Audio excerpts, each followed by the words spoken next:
Jésus, Jésus, tu es élevé au-dessus de tout. Que le Seigneur soit loué ce matin encore. Nous allons prier pour confier ces moments entre les mains du Seigneur. Dieu est là présent au milieu de nous. Et ce matin, notre prière, c'est qu'il puisse nous parler encore. Prions. Père, nous voulons te dire merci pour ces moments si importants que nous voulons passer dans ta présence. Tu nous as conduits depuis l'intercession, la louange, jusqu'à cette heure. Et nous voulons te consacrer encore ces moments. Seigneur, parle et nous écoutons, Seigneur, notre Dieu. Nous voulons recevoir ta parole. Nous voulons, Seigneur, que chacun de nous soit édifié encore ce matin. Car ce n'est pas en vain que tu nous as appelés, Seigneur, à nous réunir, Seigneur, en ce lieu. C'est parce que tu veux nous parler. Seigneur, nous prions que tu nous donnes une écoute qui nous permet ce matin de recevoir, Seigneur, ta bénédiction au nom de Jésus. Que tout ce qui peut déranger ces moments soit vaincu dans le nom puissant de Jésus. Père, bénis-nous encore au nom puissant de Jésus que nous avons prié. Amen. Amen. Alors que Dieu nous bénisse. Amen.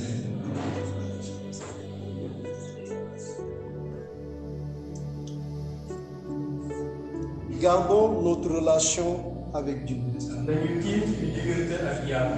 C'est le titre de mon message de ce matin.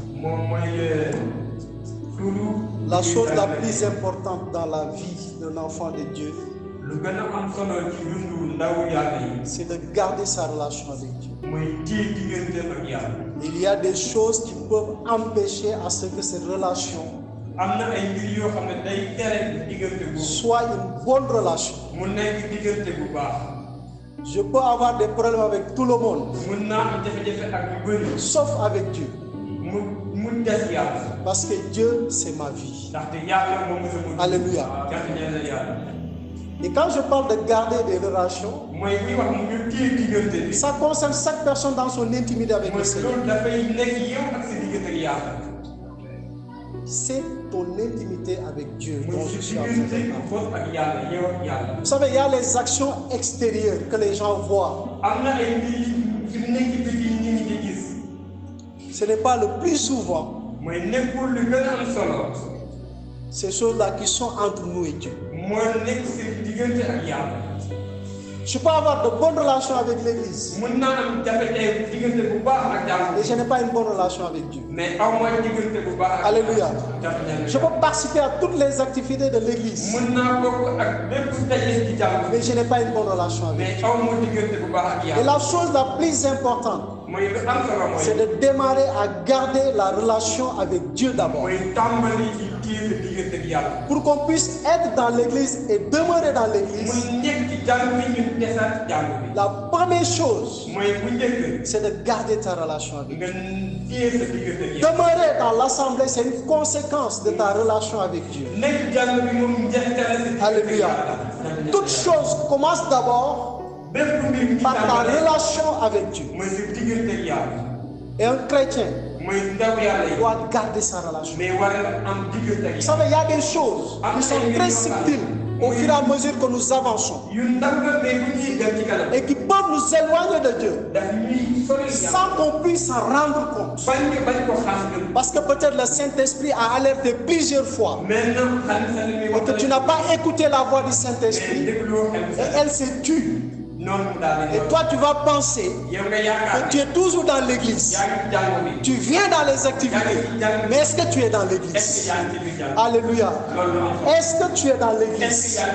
Ce n'est pas le fait de venir participer aux activités qui fait que tu es dans l'église, c'est différent. Et si nous tous nous examinons nos cœurs, nous pouvons nous rendre compte si nous sommes dans l'église ou si nous ne sommes pas dans l'église. Alléluia. Et quand on parle de l'église, c'est le peuple de Dieu. C'est la famille de Dieu. Ce n'est pas des activités qu'on fait. Donc, le plus important, c'est de garder la relation avec Dieu. Et je disais qu'il y a des choses qui empêchent à cette relation soit une bonne relation. D'abord, c'est le péché. D'abord, c'est le péché. La Bible nous dit fuyons le péché. Mon ami, c'est difficile, c'est pas difficile. Parce que nous avons l'assistance du Saint-Esprit. Vous savez, quand on pêche, on commence à avoir un autre regard sur Dieu qui est différent du regard que nous savions avant. Et nous allons prendre un exemple dans la Bible. Dans Genèse 3, verset 7.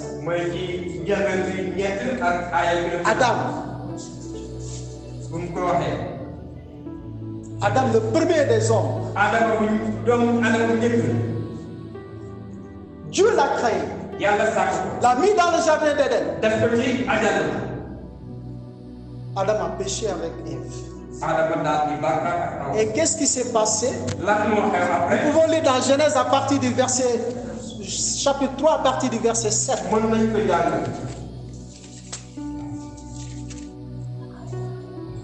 Si quelqu'un peut lire à partir du verset 7 rapidement.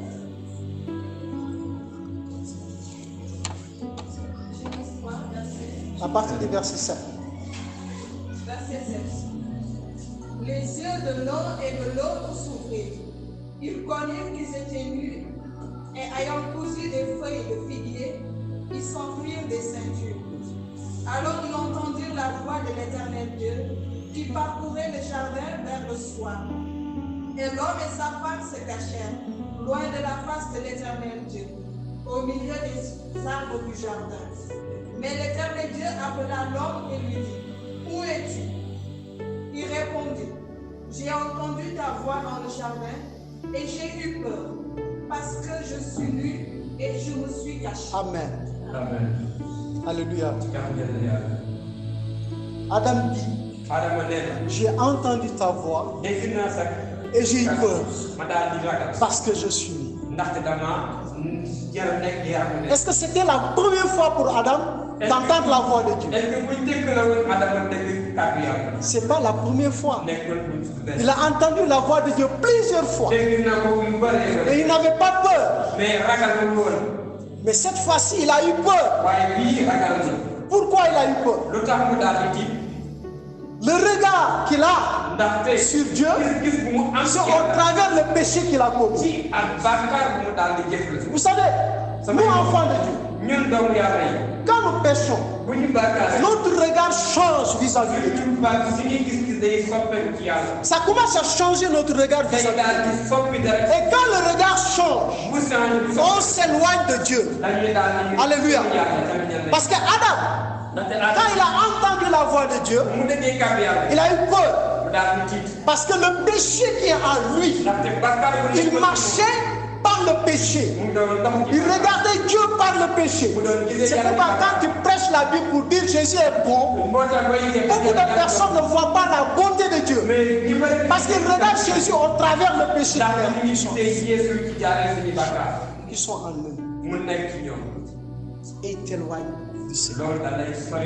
Écoutez, on a dit, leurs yeux s'ouvrirent. Mes amis, le péché t'ouvre les yeux pour regarder ce qui est beau dans le monde. La parole de Dieu t'ouvre les yeux pour regarder ce qui est extraordinaire en Jésus. Il y a deux choses. Le péché t'ouvre les yeux. La parole de Dieu t'ouvre les yeux. Mais le péché t'oriente vers le monde. La parole de Dieu t'oriente vers le royaume. Adam, ses yeux se sont ouverts, pas pour regarder Dieu, mais pour regarder le monde. Et le monde est inimitié avec Dieu. Et ça fait partie des choses qui nous éloignent de Dieu, qui ne nous amènent pas à garder notre relation avec Dieu. On ne peut pas être dans le péché et garder notre relation avec Dieu. Parce qu'Adam avait une très bonne relation avec le Seigneur. Et le Seigneur venait chaque soir dans le jardin d'Éden pour les visiter, pour parler avec eux. Mais il n'y a jamais eu de problème. Mais le péché a été un problème. Les amis, pour garder la relation avec Dieu, il faut fuir le péché. Parce qu'attention, comme je l'ai dit tout à l'heure, le péché, quand tu vas jusqu'à voir que ta relation avec Dieu a eu des problèmes, tu as une manière de voir Dieu, et même dans ton cœur tu rejettes Dieu, même si tu viens physiquement à l'église, mais toi personnellement, quand tu t'examines, tu vois il y a des choses de Dieu sur lesquelles tu n'es pas d'accord. Regarde ça, regardons notre vie. S'il y a des choses sur lesquelles tu n'es pas d'accord avec Dieu et que Dieu t'habite, regarde ta vie. C'est très subtil, mes amis. Et quand nous posons les oreilles attentivement, nous allons voir que le problème, ce n'est pas Dieu. Mais le problème, c'est nous. Parce que le problème n'a jamais été Dieu. Parce que Dieu est une solution. Alors, comme je l'ai dit tout à l'heure, le péché t'ouvre les yeux. La parole de Dieu t'ouvre les yeux. Et quand quelqu'un est dans la parole de Dieu, il regarde les choses selon la parole de Dieu. Quand quelqu'un est dans le péché, il regarde les choses par le péché. Tu vois, tout sera déformé. Tu ne vois rien de bon. Surtout chez Dieu. Mais quand tu regardes la parole de Dieu, comme Jacques nous dit, plongez vos yeux dans la loi parfaite, la loi de la liberté. C'est là où nous voyons la bonté de Dieu. Et c'est des choses qui sont très subtiles. Il faut bien examiner. Qu'est-ce qui est un désaccord entre toi et moi? Qu'est-ce qui fait que parfois il y a des choses que nous fuyons, que nous n'acceptons pas? Et pourtant Dieu nous les a dites. Quand Dieu nous parle, qu'est-ce que nous rejetons? Quand il y a rejet, c'est parce qu'il y a quelque chose. Il y a quelque chose qui a remplacé la parole de Dieu. Et ce qui a remplacé la parole de Dieu rejette la parole de Dieu. Mais quand il n'y a rien qui a remplacé la parole de Dieu, elle est reçue, elle est acceptée, elle est pratiquée. Lisons dans Actes 26, verset 18. Si quelqu'un peut lire rapidement. Verset 18.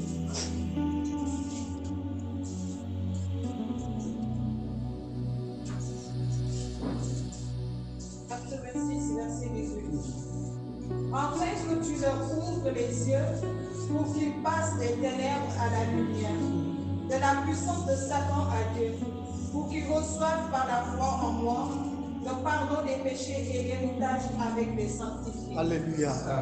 Pour que tu le ouvres qu'il passe des ténèbres à la lumière. Qu'est-ce qui ouvre les yeux? C'est Dieu, c'est la parole de Dieu.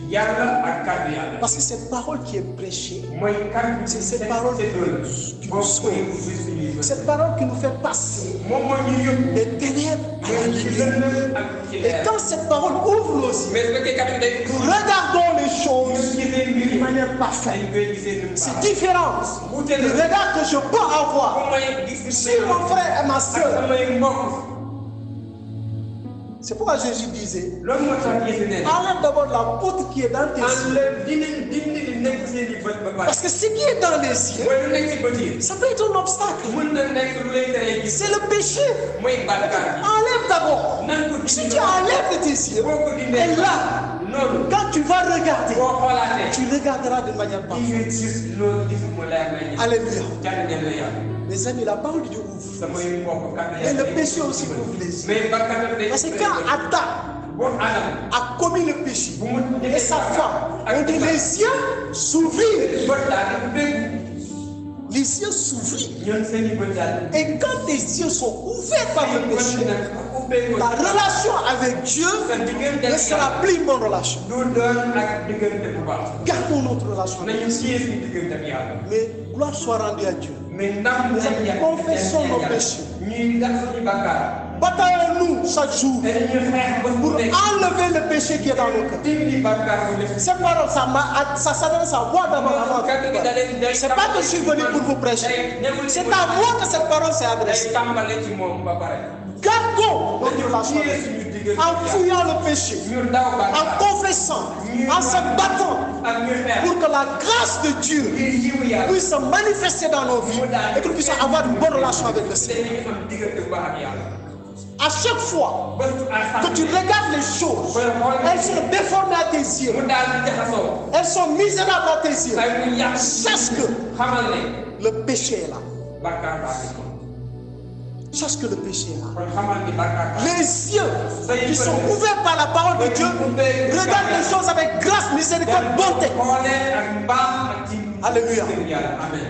Les yeux qui sont ouverts par la parole de Dieu regardent les choses autrement. Les yeux qui sont ouverts par le péché regardent les choses autrement également.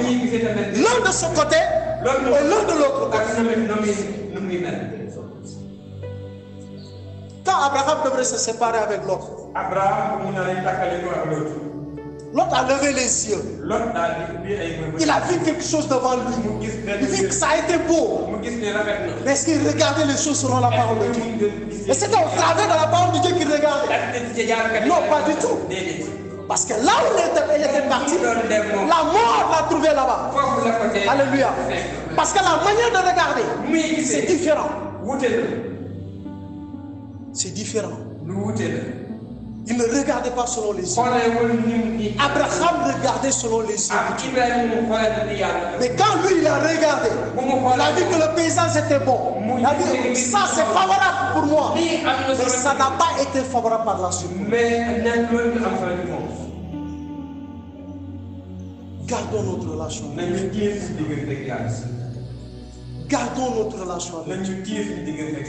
C'est la chose la plus importante. Mes amis, parfois, nous savons, nous tous, chaque jour, nous nous bataillons contre le péché. Nous voulons changer des choses dans notre vie. Nous voulons avancer. Parce que nous ne voulons pas rester tels que nous sommes. Mais ça vaut le coup. Ça vaut le coup. Parce que garder ta relation avec Dieu, c'est plus important. Et le péché nous empêche d'avancer. La relation avec Dieu, entre Dieu et Adam, c'est dégradé. C'est pas Dieu, mais c'est Adam. Adam a commencé à voir Dieu comme quelqu'un de méchant. J'ai entendu ta voix, j'ai eu peur et je me suis caché. C'était pas la première fois d'entendre la voix de Dieu. Mais pourquoi cette fois-ci il a eu peur? Au lieu que la parole de Dieu le rassure, lui donne la joie, il a eu peur. L'appel de Dieu a eu peur. Pourquoi? Si la parole de Dieu te fait peur, ce que Dieu demande te fait peur, il y a quelque chose qui l'a remplacé. Il y a quelque chose qui l'a remplacé. N'avançons pas comme ça aveuglément. Arrêtons-nous. Regardons notre vie. Est-ce que ce n'est pas cet obstacle qui est là? Et ce n'est pas cet obstacle qui est en train de forcer ma relation avec le Seigneur? Et puis c'est un obstacle qui est en train tout simplement de me faire voir que Dieu n'intervient pas, Dieu est méchant, Dieu n'est pas bon. Pourquoi Dieu n'a pas fait ceci? Pourquoi Dieu n'a pas fait ça? On commence à critiquer Dieu. Et Adam est en train de critiquer Dieu. Parce que quand il dit j'ai entendu ta voix, j'ai eu peur. Est-ce que Dieu l'a appelé avec méchanceté? Non. Adam, où es-tu? Dieu ne l'a pas appelé avec méchanceté. Adam, où es-tu? Il a eu peur. C'est des choses qui sont très subtiles, mon frère. Parfois, nous n'en rendons même pas compte. Ça peut passer inaperçu. C'est Dieu qui était son ami. C'est Dieu qui l'a créé, qui l'a mis dans le jardin d'Éden, qui lui a donné le pouvoir sur toutes choses. Il a peur maintenant de ce Dieu. La deuxième chose, mes frères et sœurs, c'est les épreuves. Vous savez, notre vie est bâtie sur l'éternité. Et ce qui est appelé à durer doit être éprouvé. Alléluia. Ce qui est appelé à durer doit avoir un bon fondement. Ce n'est pas parce que je suis dans les épreuves que Dieu ne m'aime pas. Ce n'est pas parce que je vis une situation que Dieu ne m'aime pas. Dieu bâtit notre vie au travers. Mais arrive que l'épreuve nous éloigne de Dieu qu'il nous rapproche de lui. Alléluia. Et c'est très subtil, mes amis. Tu es là. Tu chantes, tu fais tout, mais tu n'as aucun plaisir avec Dieu. Aucune joie que tu tues. Parce que l'épreuve t'a tenaillé. Alléluia. Jean-Baptiste, qui a devancé Jésus, sa naissance a été prophétisée. Il est né comme Dieu l'a dit. Il a fait son ministère. Il a baptisé Jésus. Il a vu le Saint-Esprit descendre sur Jésus. Au dernier moment, il doute pour demander qu'on aille poser la question à Jésus. Est-ce que c'est lui ou c'est quelqu'un d'autre qu'on doit attendre? Parfois on dit on n'est pas dans cette situation. On peut se dire moi je ne suis pas dans la situation, mais ce n'est pas évident. On peut être dans la situation. Il était en prison. Il se pose la question. Parce que dans une épreuve, est-ce que Dieu existe? C'est donc à dire, mais tout ce qu'on nous avait dit, mais pourquoi aujourd'hui on ne voit pas ça?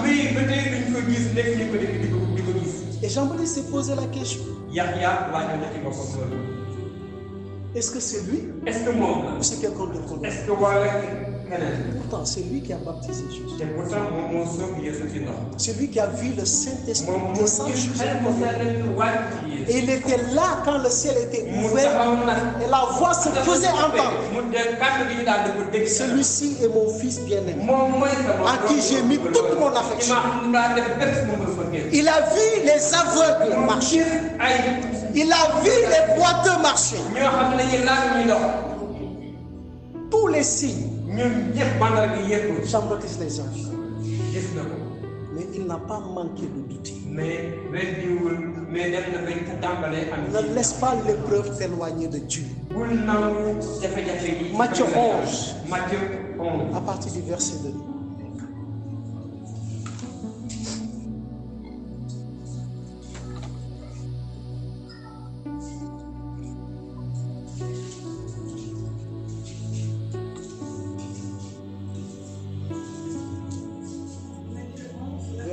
Verset 2.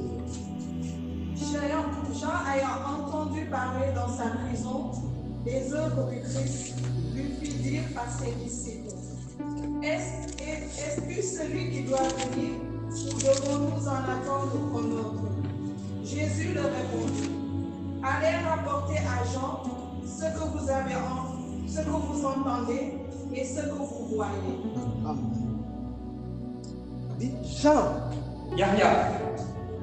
se pose encore des questions. Pourquoi il se pose des questions? Parce qu'il est dans une épreuve. Il est en prison. Gédéon s'est posé les mêmes questions. Il s'est posé les mêmes questions. Il a dit, mais tout ce qu'on nous racontait, les miracles qu'on nous disait, on ne les a pas vus. On ne voit pas ces miracles-là. Attention. Les épreuves pour nous éloigner. Les épreuves pour nous empêcher de garder une bonne relation.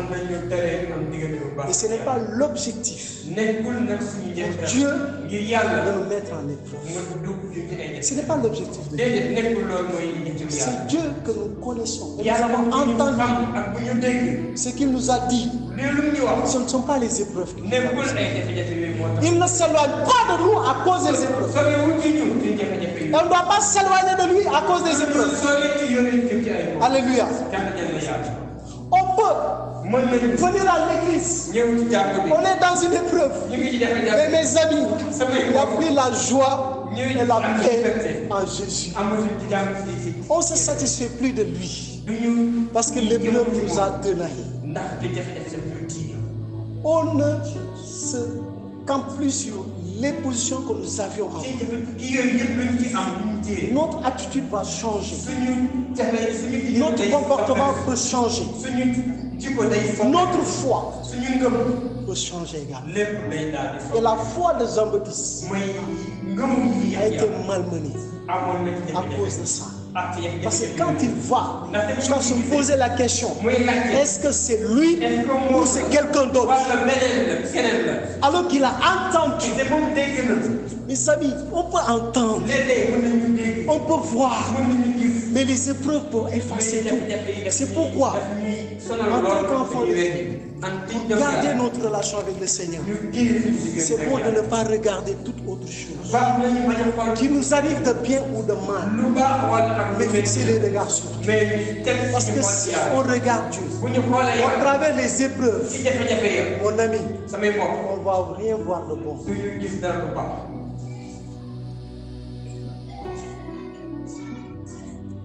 Et tenez-vous bien, les amis.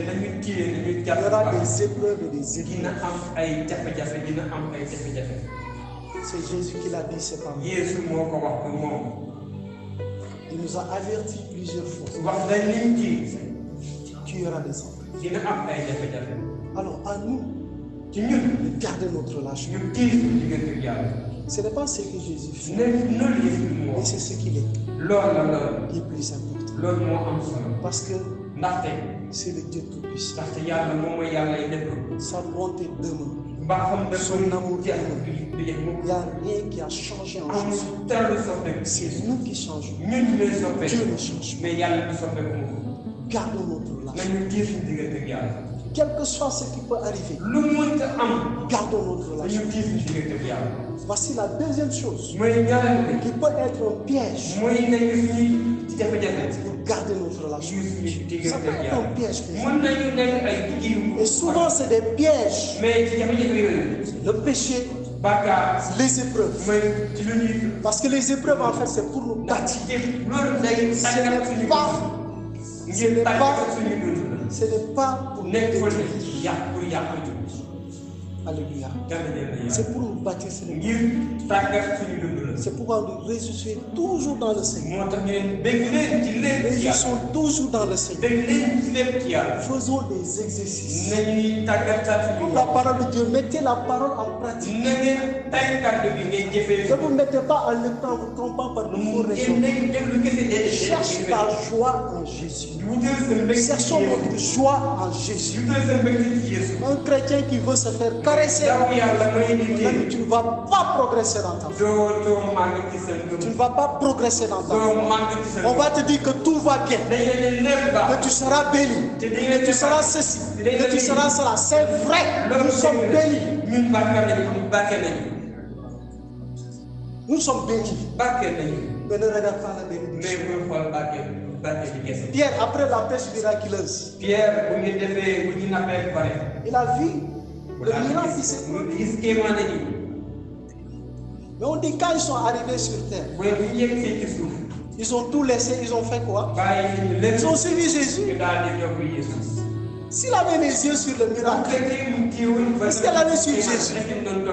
Il n'allait pas le suivre. Il va dire, je vais construire une grande entreprise. Parce que le miracle là, je peux vendre, avoir beaucoup d'argent. Et il a entendu Jésus dire, suis-moi et je ferai de toi un pécheur. Ils ont tout laissé. Ils ont suivi Jésus. Alléluia. Il y a certaines choses, tu ne vas pas mettre tes yeux dedans. Parce que ça te détourne de l'objectif. La deuxième chose, c'est l'impatience. Nous sommes trop impatients. Nous ne persévérons pas. Nous n'attendons pas. Nous voulons du Johnny Johnny. L'autre côté, ça a changé. Ici, ça doit changer. C'est Dieu qui marque les temps et les circonstances. Ce n'est pas moi. C'est lui. Je dois être patient devant le Seigneur. L'impatience a fait que beaucoup de personnes ont raté leur bénédiction. Beaucoup de personnes se sont précipitées à prendre des choses qui ne leur ont pas été destinées. Commençant même par notre père Abraham. Attendant l'accomplissement de la promesse, il a fait un enfant avec Agar. Alléluia. Patience. Et nous, peuple de Dieu, nous sommes très impatients. Nombre 21 à partir du verset 4.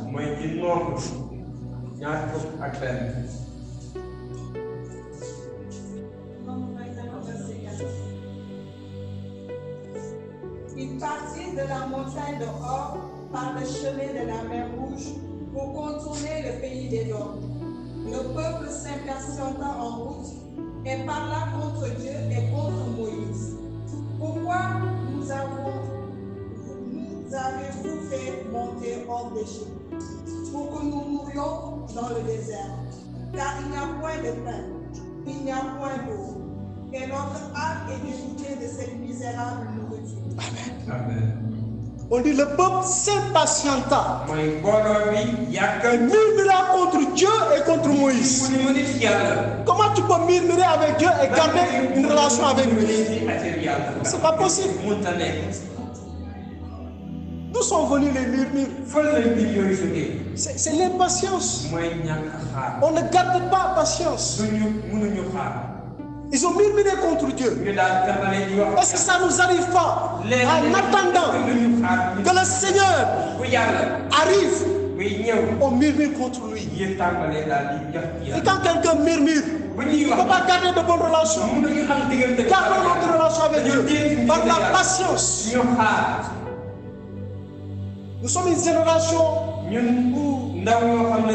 on n'aime pas attendre.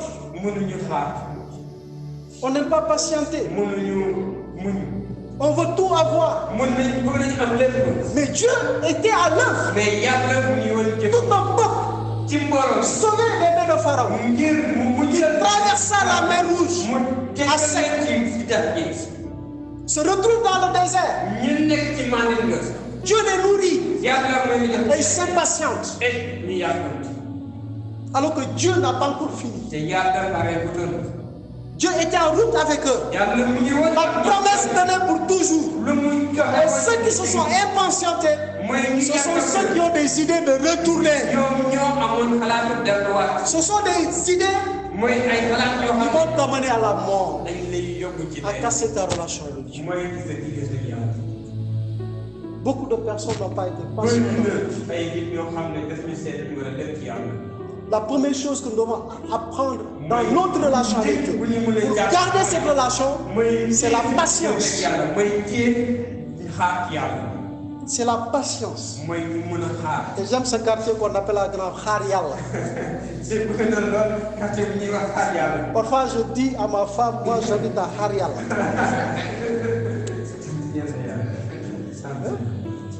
Ils habitent dans un bon quartier.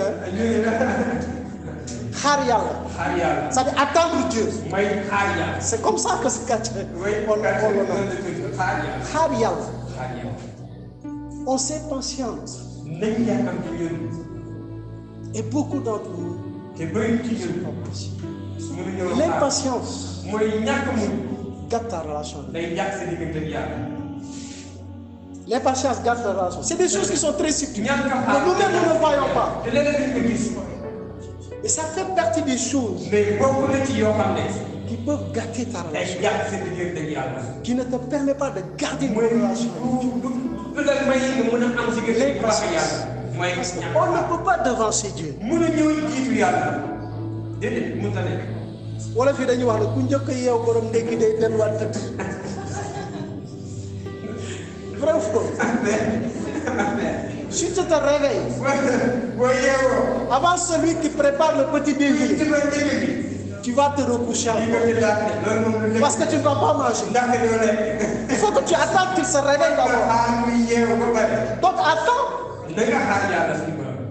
même si tu te réveilles, reste au lit.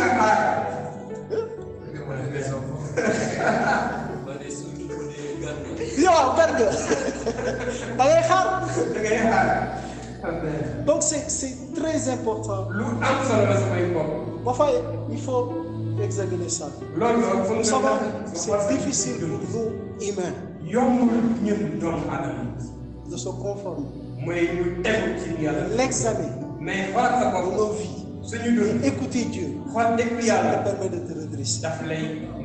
Parfois, tu penses que tu es en bonne relation avec Dieu. Il y a beaucoup de choses qui sont dans le cœur. Quand tu les regardes, tu n'as pas une bonne relation. Ça, ton intime conviction va. Il n'y a pas quelqu'un de venir là-bas pour te dire hey, toi-même tu sais. Toi-même tu sais. Il suffit d'examiner pour se rendre. Disons dans Psaume 106, verset 13.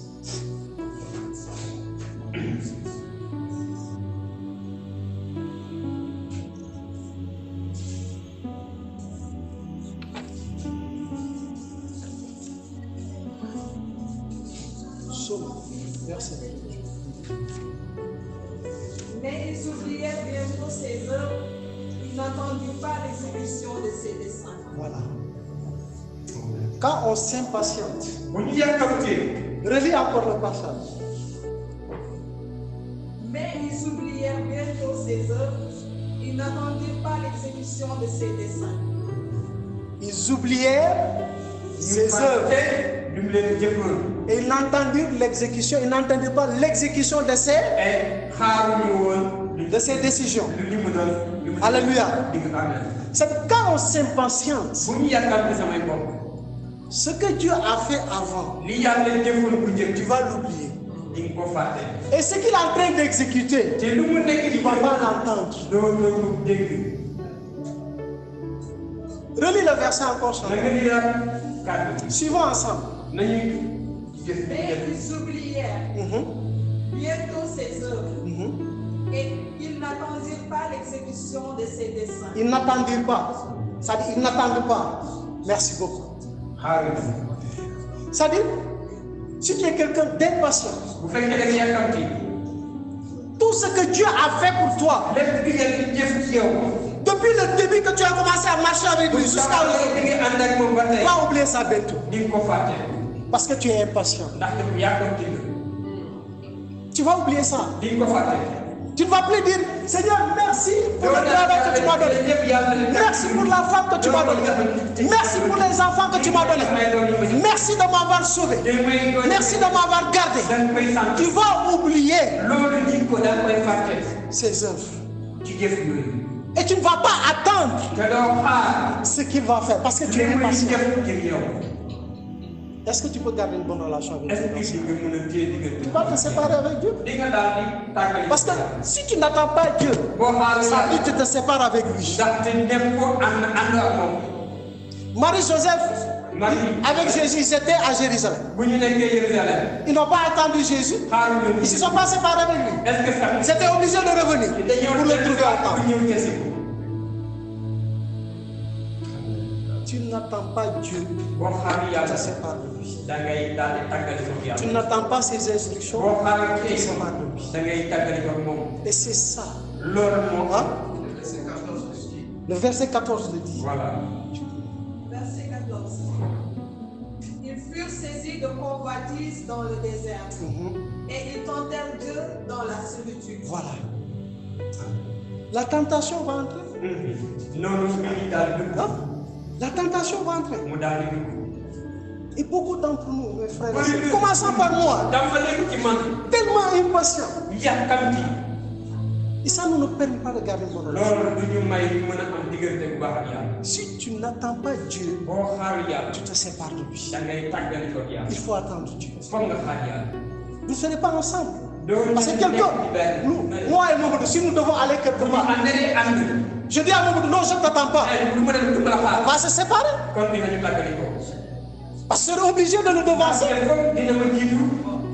On ne sera plus ensemble. Parce que je n'attends plus. Et parfois, dans l'impatience, nous créons nos propres dieux. Voici le troisième défaut. Le troisième péché, qui peut être engendré par l'impatience. On crée notre propre Dieu. Parce que celui qui n'entend pas les instructions de Dieu va prendre d'autres instructions. Alléluia. Il sera instruit par quelqu'un d'autre, par lui-même. Est-ce qu'il n'a pas créé son propre Dieu? Lisons dans Exode 32, à partir du verset 1.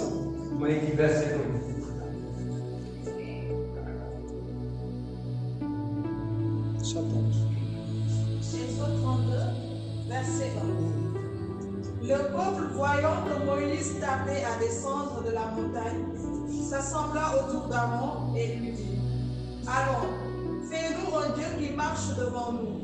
Car ce Moïse, cet homme qui nous a fait sortir du pays d'Égypte, nous ne savons ce qui est devenu. Amen. Moïse tardait à le peuple était impatient. Et qu'est-ce que le peuple a demandé? De créer un Dieu qui marche devant lui. Est-ce que nous ne sommes pas créés des dieux? Et quand tu te crées un Dieu, tu te sépares avec le vrai Dieu. Quand tu vas jusqu'à avoir l'idée de te créer un Dieu, tu te sépares avec le vrai Dieu. Et qu'est-ce qui a causé ça? L'impatience. Moïse a tardé. Et vous voyez aujourd'hui dans l'église, beaucoup de personnes vont prendre le foi étranger. Ils vont aller se compromettre parce qu'ils veulent que Dieu se glorifie. Ils vont prendre la gloire de l'ennemi.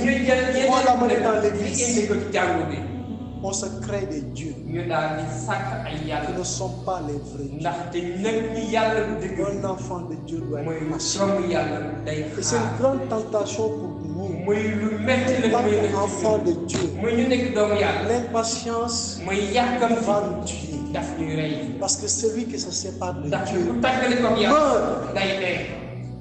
Parce que c'est Jésus la vie. C'est Jésus la vie. Impatient ne nous permet pas de garder une relation avec Dieu. Si nous sommes impatients, sachons que nous ne sommes pas de Dieu.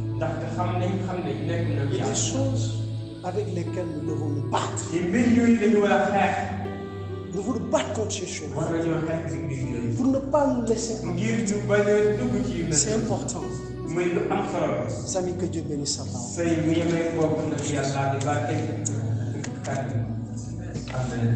Alléluia. On va se lever. On va prendre quelques points de prière. Bien-aimé, tout le monde est concerné. Tout le monde est concerné. On peut faire beaucoup de choses. Les gens nous voient, mais on est loin de Dieu. La chose la plus importante, notre relation avec Dieu. Seigneur, aide-moi que je puisse me battre, que j'ai une bonne relation avec toi. Demandons la grâce. Prions au nom de Jésus.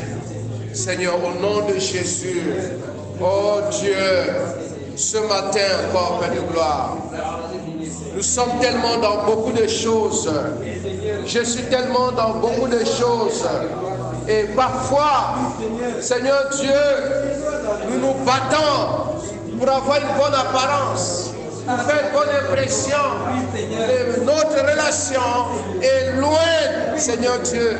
Notre relation est brisée. Aide-nous, Seigneur Dieu, ce matin à se préoccuper, à se battre, Père de gloire, pour que nous ayons une bonne relation avec toi, au nom puissant de Jésus. Amen. J'ai tenté de dire cette semaine, parfois, les gens prient jeunes. Ils font beaucoup de programmes, de retraites et autres. Mais le but, c'est d'avoir l'onction, avoir les choses. Que Dieu bénisse pour que nous, on soit quelque chose. Est-ce qu'un jeune Est-ce qu'on prie? Est-ce qu'on rentre en retraite pour avoir une bonne relation? Depuis quand nous avons tout laissé pour être juste dans la présence de Dieu, que nous puissions avoir une bonne relation avec lui. Seigneur, aide-nous. Nous ne voulons pas être à côté de l'essentiel. Et les conséquences, c'est les péchés qui vont suivre. Il a dit encore une chose très importante. Quand ta relation est bonne avec Dieu, on ne va même pas te dire viens à l'église. On ne va même pas te dire fais ceci. L'Esprit de Dieu va te conduire. Est-ce que tu as une bonne relation présentement avec ton Dieu? Prions encore dans les temps d'épreuve que nous soyons fermes, qu'on ne se décourage pas, qu'on n'abandonne pas la foi. Allez à votre église, votre Dieu, laissez-moi tranquille. Parce que les épreuves sont détruites. Les épreuves amènent les doutes. Prions qu'on puisse tenir ferme dans la foi. Peu importe ce que nous vivons, peu importe ce que tu vis, j'ai la foi que Dieu va faire. Seigneur, soutiens-nous dans les épreuves. Prions au nom de Jésus. Seigneur, au nom de Jésus, ce matin, nous prions encore, Seigneur Dieu, pour ce matin. Durant ce temps d'épreuve, Seigneur, soutiens encore, soutiens ma foi, soutiens-nous, Seigneur, en tant qu'Église, en tant qu'individu, en tant que famille, soutiens encore, soutiens-nous, soutiens ma vie, soutiens-moi, Seigneur. Oh Père, au nom de Jésus, au nom puissant de Jésus. Amen. Prions encore, bien-aimés, pour tous les enfants de Dieu qui sont en train de traverser des moments difficiles. Bien-aimés, il y a des sœurs et des frères qui aiment le Seigneur, mais qui sont malades, cloués au lit, désespérés. Il y a des frères et sœurs qui n'ont pas de moyens, ils souffrent, ils ne savent pas quoi manger, comment payer l'ordonnance. Et la liste est longue. Ils ont des insomnies. Frère, moi j'ai vu quelqu'un qui veut devenir même fou à cause de problèmes d'argent, plus de solutions. Prions pour ces gens-là, que Dieu les fortifie, au nom de Jésus. Prions. Seigneur, au nom de Jésus, nous prions encore Père de gloire, nous prions encore Père de gloire, nous prions encore Père de gloire, nous prions encore Père de gloire, nous prions Père de gloire, au nom de Jésus, au nom de Jésus, fortifie Père, ceux qui traversent des moments difficiles, ceux qui sont dans le passé, traverser des moments difficiles, Seigneur, des grossesses difficiles, des maladies incurables, des temps durs, des périodes de guerre, des périodes de famille, des périodes de guerre, des périodes de couple, Seigneur, ceux qui traversent des moments difficiles, dans la victoire, par le nom puissant de Jésus. Amen. On va prendre le dernier sujet, qui est aussi un grand thème, l'impatience. Surtout même nous les pasteurs, on est impatients. Impatients vis-à-vis des gens. Il y a des gens qui viennent. Ils vont traîner les pas. Ils vont avoir de mauvaises attitudes. Seigneur, donne-moi la patience. Aujourd'hui, pourquoi l'église est corrompue? À cause de l'impatience. On ne veut pas attendre. On ne veut pas attendre. Précipitation. je veux me marier, je veux voyager. Attends. Je veux faire ça. Attends. Beaucoup de choses. Manque de patience. Jésus lui-même, il a attendu 30 ans. Abraham, 25 ans. L'apôtre Paul, 14 ans. Joseph, plus de 14 ans. Je m'arrête là. Isaac a attendu 20 ans pour avoir un enfant. Est-ce que je suis patient? Et je suis patient même avec moi-même. Est-ce que je suis patient envers ma femme? Est-ce que tu es patiente envers ton mari? Est-ce que tu es patient dans ton lieu de travail? La prophétie va s'accomplir.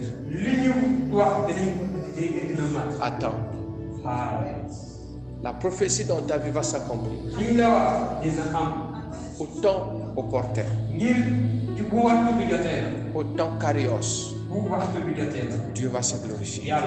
Seigneur, donne-moi la patience. Seigneur, donne-moi la patience. Prions au nom de Jésus. Seigneur, en tant qu'Église, Seigneur Dieu, donne-nous la patience. La patience, Seigneur. Nous voulons être patients. Nous voulons être patients. Nous voulons être patients, Seigneur. Aide-nous à être patients. Oh Dieu, nous voulons garder la relation avec toi. Nous ne voulons pas nous corrompre. Nous ne voulons pas nous corrompre. Nous ne voulons pas nous corrompre. Nous ne voulons pas nous corrompre, Seigneur. Aide-nous à être patients. Aide-nous à être patients. Aide-nous à être patients. Aide-nous à être patients dans notre appel, dans nos projets, avec nos enfants, avec nos, Seigneur Dieu, nos conjoints. Donne-nous la patience, Seigneur. Donne-nous la patience, Seigneur Dieu. Au nom puissant de Jésus. Amen. Que le Seigneur nous bénisse.